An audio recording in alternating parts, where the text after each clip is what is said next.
にちは、シンガーソングランナーのすいです。練習ね頑張ってるんだけどなかなか結果がついてこない、そういった時ってありますよね。でそしたらそういう時にさ、何が原因なんだろうって、原因がわからないとどんなことをしたらいいんだろうっていうのがわかんないので、まずは自分のことをね知るっていうのがとっても大切になってきますよね。例えばフォームだったら撮影をしたりとかすると、着地なんか悪くなってたなとか、私だったら反り腰ちょっとまた出てきてたなとかね、客観視でわかるんですけど、自分の心肺機能の高さとかってなかなかわからないので、こういったデバイスを使って自分のことをどんどん知っていくっていうのが大切になってきます。ということで本日は心拍数計測精度の高いポラールの保険を使って自分のことを知った上で心肺機能向上の練習をどんどん紹介していきたいと思います。それではポラールのペーサープロを使ってランニングテストをしていきたいと思います。徐々にね設定ペースが上がっていくので、自分の限界まで走っていきたいと思います。こういったアイテムをお持ちでない方は計算方式もあるので、これで試してみてくださいね。 VO2max からタイムを予測できます。はい、今ねこれでランニングテストが終わったので、自分のねレベルが数値化されていっております。自分のランニングレベルが分かったので、ここから自分の心肺機能を高める練習をしていきたいと思います。いろいろな練習をお気に入りに登録しておくと便利。あとは走るときにメニューを選ぶだけ。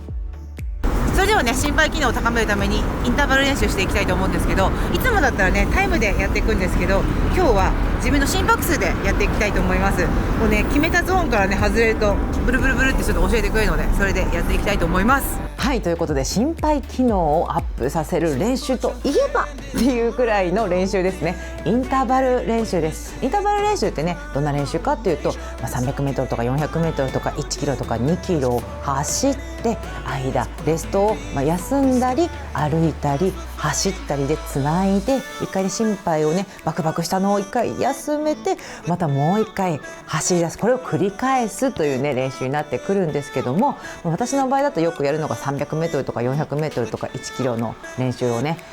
400m だったら10本、1km だったら5本からやるときは10本とかやっています。でいつもだったら例えば 400m を90秒で走ってそれを10本とかやるんですけど、今回このポラールを使ってやれる練習として心拍をベースとしたインターバル練習ができるんですね。心拍がね落ちてくるじゃないですか。でそうした時に落ちてますよって時計が教えてくれる機能がついているんですね。なので普段のタイムベースの練習もいいんですけど、心拍ベースの練習ができるアイテムとなっています。ということでこんな感じでね心拍数ベースでインターバル練習を今日はやってきました。その他にも心肺機能を高める練習方法あります。その一つがビルドアップ走になってきます。今日はね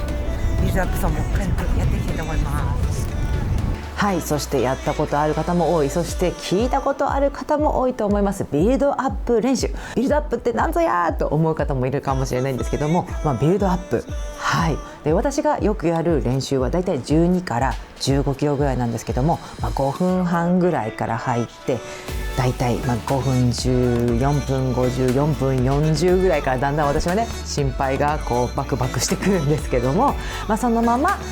4分3分50、最後気持ちよく上げて終わるっていう練習をよくやっています。この練習のいいところはまず初め気持ちが楽なんですよ。走り始めて一番きついじゃないですか。走り始めのきつさを、そんなに頑張らなくてもいいやーって始められるのがすごくいいところで、だんだんと体温まってきて、いい感じにスピードをちょっとね、はい、もう一段階上げる、もう一段階上げるっていうところで上げてです。後半ですね、だいたいあとギア2つ上げなきゃいけないって時にちょっとね、このまま私上げられるのかなって思うこととかがよくあります。でよく頑張りたいっていうので、最後私だいたいレースペースよりも15から20ぐらい速いのでラスト2キロぐらい走るんですけど、その時点でもう10キロとか10何キロ12キロとかね走っていて、でそこからレースペースよりも速く走るっていう練習をすると、そのペースの時に結構ね体が疲れてきたところでレースペースよりも走るというね、精神的にも肉体的にもいい練習になってきます。そしてね、日々お忙しい方多いかと思いますので、どんな練習やればいいの、インターバルもあれもこれも距離走も全部できないよっていう方もね多いと思うんですけど、その辺をねビルドアップって、しっかりと距離も走れるし、自分にペース感覚ですね、これぐらいが5分半だな5分だなペース感覚を体に覚えさせながら、なおかつ心肺機能も上げられる、距離も稼げる、すごく一石何鳥でもある練習となっております。さあ日も暮れてまいりましたけれども、大事な練習 LSD っていうね練習ありますね。皆さんも聞いたことあると思うんですけど、これさどれぐらいのペースで走ったらいいんだろうって悩んでる方結構多いと思うんですけど、今回は自分の心拍数ベースで練習をしていくのを紹介していきたいと思います。で LSD って大体の人が遅く走っちゃうじゃなくて速く走りすぎちゃうっていうところで悩まれている方が多いと思うんですけど、今回はねゾーン設定をして、ここから外れていくとまたピピピピって教えてくれるので、こういう機能を使ってね今日は走っていきたいと思います。はい、そして LSD 練習ですね。はい、ロングスローディスタンス、これ走り始めた人は結構これが得意な方が多くて、マラソン大会とかバンバン出てる人ほど結構苦手なんじゃないかななんて思っています。で、私も実はそんなに得意じゃない練習なんですよね。だんだんね走り込み続けていくと、なんかね速く走りたい、はぁしてこそランニングだって思い始めちゃう時あるんですけども、このロングスローディスタンスいいところはゆっくりと走るならではのいいところですね。毛細血管を育ててくれるんですよ。毛細血管ってめちゃくちゃねランニングする時に大切な血管になってきて、酸素をねうまく行き渡らせてくれる、もう大事な毛細血管さんなんですけども、ゆっくり長くじわじわってなんか温泉入ったみたいな体の感覚になることによって毛細血管が拡張してくれるんですよ。広がっていく感じですね。そんなにね正直辛くない、ただ気持ちが辛いって方が多いかもしれない。だから私も少し苦手って言ったんですけど、じわっとだからお友達とやるとすっごいいいですよね。これね友達とおしゃべりしながら、おしゃべりペースって言いますね。で思ったより本当速くなっちゃうからこそ、こういった機能を使ってねやると速くなりましたよと、ちょっとあなた速いよ、ペース速いよ、オーバーペースですよって教えてくれるので、心拍で自分のペースをねコントロールするっていうことができるようになっています。ゆっくり走るけどフォームをきれいに走らなきゃいけないって、これね難しいんですね。でもぜひですねロングスローディスタンスも取り入れていただけたらと思います。はい、そしてですねこのポラールを使って自分の睡眠データっていうのをね見ることができます。睡眠どうですか？何時間ぐらい寝たいタイプですか？私はねなるだけたくさん寝たいタイプなんですけど、寝りゃいいってもんでもないわけですよね。ちゃんと、時間しっかり寝たけど疲れが取れてなかったよって日もやっぱりあったりして、そういったデータをね見ることができます。でもしね質が悪かったら、私もねちょっと今日はちゃんと深く眠れなそうだなって時、大体ね興奮してたりとか、私マラソン走り終わった後爆睡できそうだしできないんですよ。結構ね緊張というか興奮がなかなか静まらなくて寝れないことが多くて、なのでそういったことがちょっと続いたんで、結構今日はちょっと眠り入りづらそうだなって時はもう一回ねふーって全部吐く方をちょっと結構意識して深く吐いて、でまた吸って呼吸の話をしたんですけど、もう本当に知れば知るほど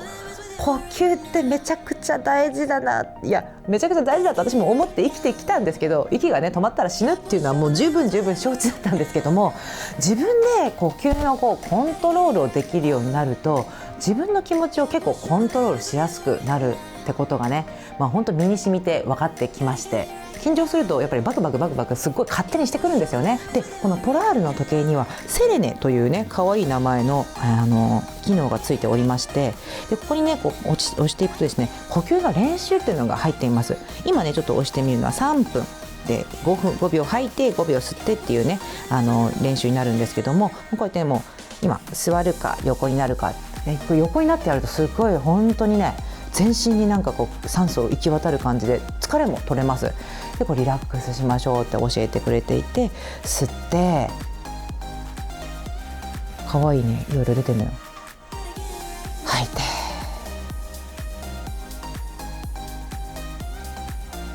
吸って、なかなか自分でだと3分を集中しなくなっちゃうのよ。1分でいいかなってね疲れてなんか集中力なくなっちゃったとかって思うんですけど、こういったアイテムがあるとあと2分半だなってこう思うと、あもうちょっとだけやろうみたいな、1分やった時と3分やった時のこう体のなんかリラックス具合っていうのがこう全然違うので、こうちゃんとねちょっと3分やってみてもらいたいななんて思っております。はい、でお疲れ様でした。これ地面見てください。地面明日ね雪が降るらしくて、雪が固まらないようにのやつがね分かれてます。だからめちゃくちゃ寒かったんですけども、いろいろ練習できてよかったなということでね、こんな感じでタイムとか時間とかでの練習もいろいろあるんですけど、心拍数ベースで練習するっていうのもね一つの練習になってきます。特にね夏とかはね、冬にあんなに楽にできた練習が夏できないって時に、同じタイムでも全然心拍数上がってるとかあるので、ぜひ心拍数ベースの練習ね取り入れていただけたらと思います。それではまたうたらんチャンネルで会いましょう。